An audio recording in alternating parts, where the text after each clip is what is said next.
कौशल स्थली की पवित्र भूमि पर एक योद्धा का अपमान कदापि नहीं होगा। नियम अनुसार बलराम को यहाँ उपस्थित सभी योद्धाओं को परास्त करना होगा और उसके पश्चात कृष्ण से उसका युद्ध होगा। और यदि बलराम ये युद्ध जीत गया तो विश्व के सर्वश्रेष्ठ योद्धा से उसका अंतिम युद्ध होगा। मुझे स्वीकार है।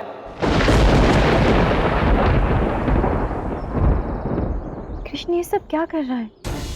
स्वयं ही बलराम जी को लड़वा रहा है और उनसे लड़ भी रहा है। कैसी अभूतपूर्व लीला है। कृष्ण को समझना अत्यंत कठिन है रेवती। उसे सबसे अधिक मैं जानती हूँ, किंतु आज वो क्या कर रहा है ये मेरी समझ से भी परे है।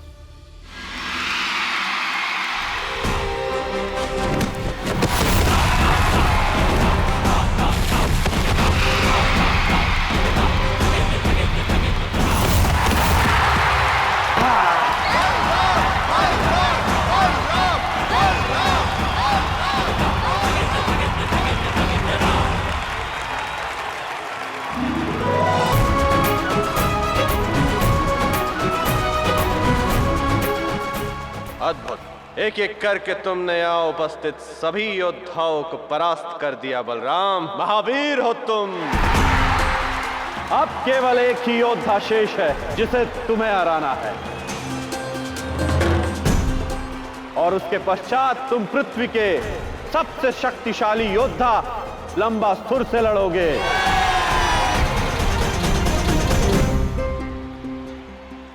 पहले तुम कृष्ण से लड़ लो। कृष्ण अखाड़े में आए।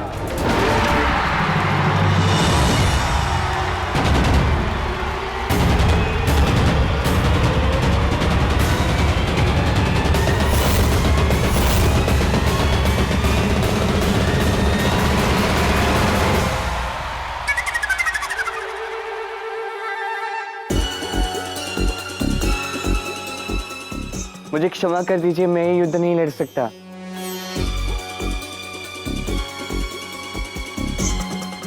अब देखिए, बलराम दाऊ बरसाना से ही है, वहां से उन्होंने युद्ध लड़ा।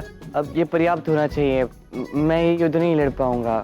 महाराज, मुझे विजयी घोषित करने के स्थान पर कृष्ण से कहिए कि वो युद्ध में भाग ले। नहीं महाराज, आप बलराम दाऊ को विजेता घोषित कर दीजिए, किंतु मैं ये युद्ध नहीं लड़ूंगा। मौन हो जाओ तुम दोनों।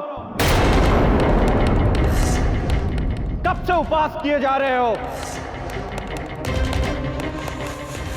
कृष्ण, तुमने कहा तुम्हारे भाई को लड़ने दो। मैंने मान लिया ताकि मेरा एक राजा का शब्द व्यर्थ न जाए। अब तुम्हें लड़ना ही होगा, अन्यथा मैं समझूंगा कि मेरा घोर अपमान हुआ है और तुम्हें और तुम्हारे समस्त गांव वालों को बंदी बना लूंगा। ठीक है, आप चाहते हो ना मैं लड़ूं? मैं लड़ूंगा।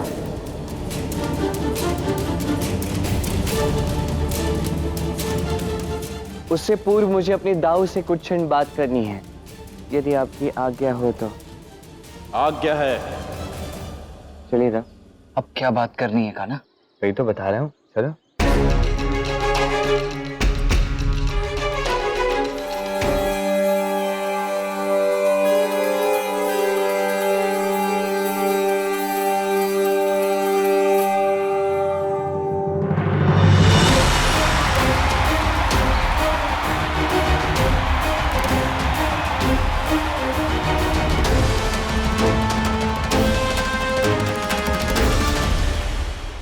हम लड़ने के लिए सज्ज हैं। सच हैं, सच हैं।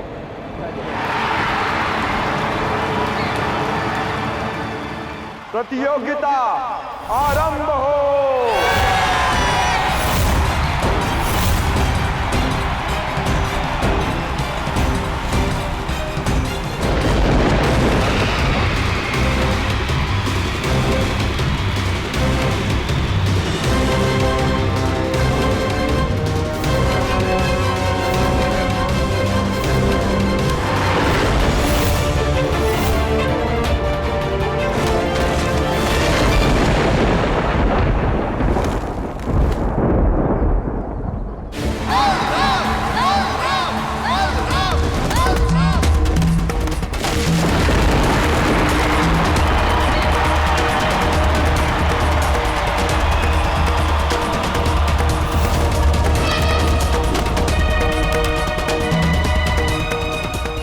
देखो कान्हा, राधा को कितना अधिक कष्ट पहुंच रहा है।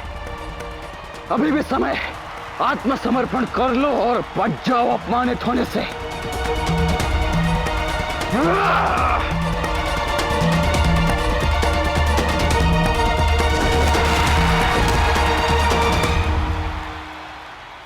बोलो, करोगे आत्मसमर्पण?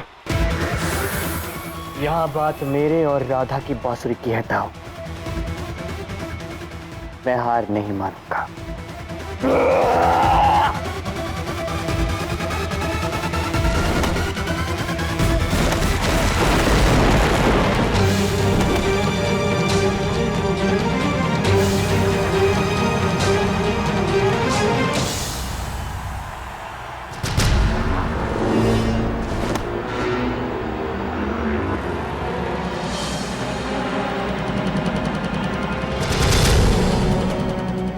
ये दोनों गए कहाँ? तुम जाकर देखो प्रलंबासुर कौन जीतता है। वैसे भी अगले प्रतियोगी तुम ही हो। उचित है।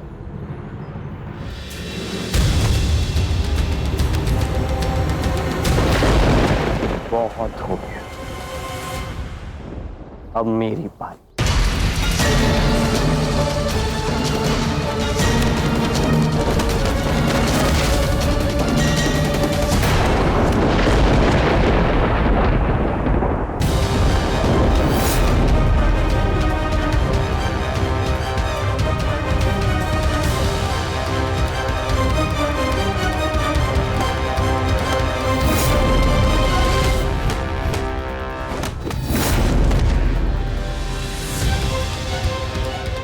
बस यही तो मैं चाहता था कि कृष्ण जीते। बस बस बस बस मैं क्षमा मांगता हूँ, क्षमा मांगता हूँ। तुम जीते, मैं पराजित हो गया। बहुत अच्छी बात है, तुमने स्वीकार कर लिया। ये स्थान तो महाराज कंस के अखाड़े वाले स्थान से अत्यधिक समीप है। क्यों ना मैं कृष्ण से यही लड़ लूं और यहीं से कृष्ण को महाराज कंस के पास ले जाना और भी सरल होगा। कहाँ है वो कृष्ण? वो प्रलंबासुर उसे अभी तक लेकर क्यों नहीं आया? कहाँ है?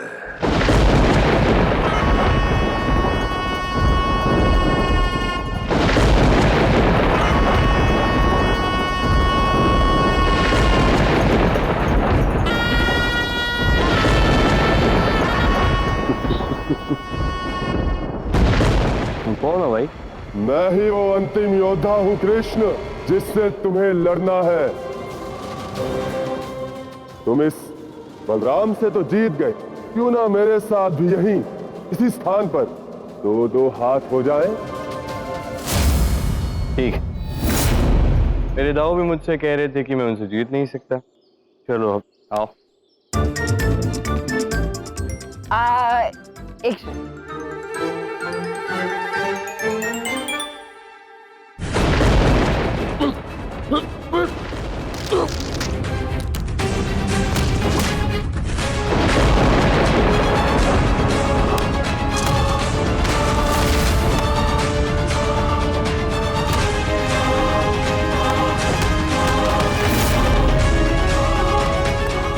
प्रलंबासुर, तुम व्यर्थ प्रयास कर रहे हो। तुम्हें अनुमान भी नहीं है तुम्हारा सामना किससे हो रहा है। मूर्ख बालक, ये तो मेरी मात्र अभिनय प्रतिभा है।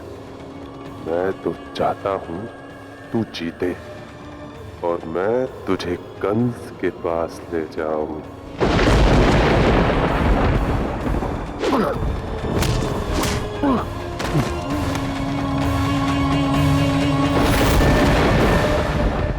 कृष्ण कृष्ण, मैं अपनी हार स्वीकार करता हूं। मैं तुमसे नहीं जीत सकता।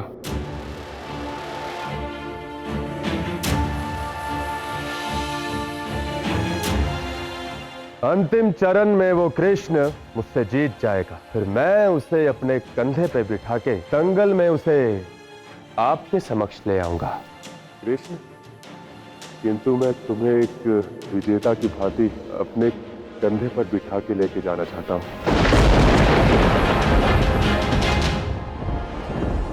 जैसी तुम्हारी इच्छा प्रलंबासुर, बैठ जाओ।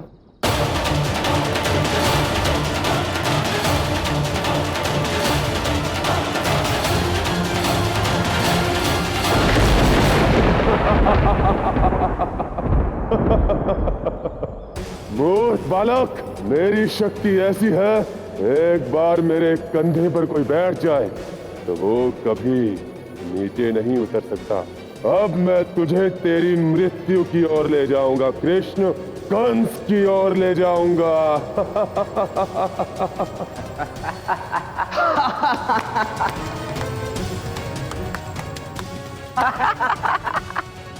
मूर्ख बालकों, तुम्हारी मृत्यु तुम्हारे समक्ष खड़ी है और तुम हंस रहे हो। मृत्यु तो तुम्हारे कंधे पे बैठी है प्रलंबासुर। मुझे क्षमा कर दीजिए, मैं ये युद्ध नहीं लड़ सकता। कृष्ण, अब तुम्हें लड़ना ही होगा। ठीक है, आप चाहते हो ना मैं लड़ूं? उससे पूर्व मुझे अपनी दाऊ से कुछ क्षण बात करनी है। आज्ञा है।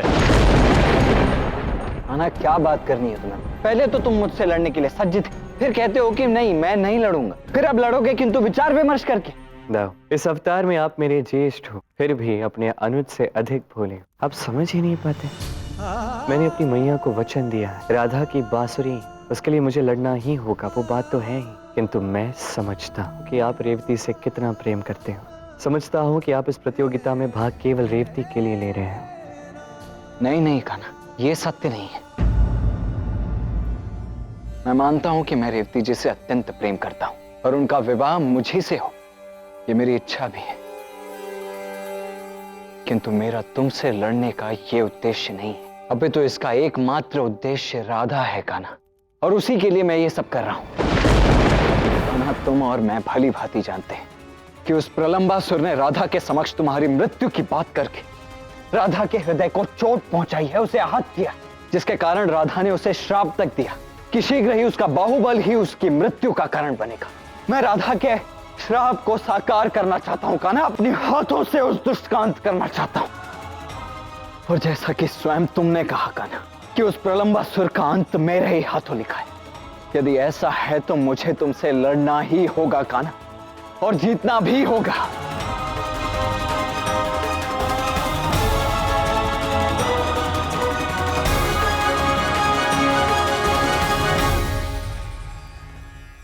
वाह, आज तो आपने मुझे अचंभित कर दिया था। आप ये सब राधा के लिए कर रहे हैं?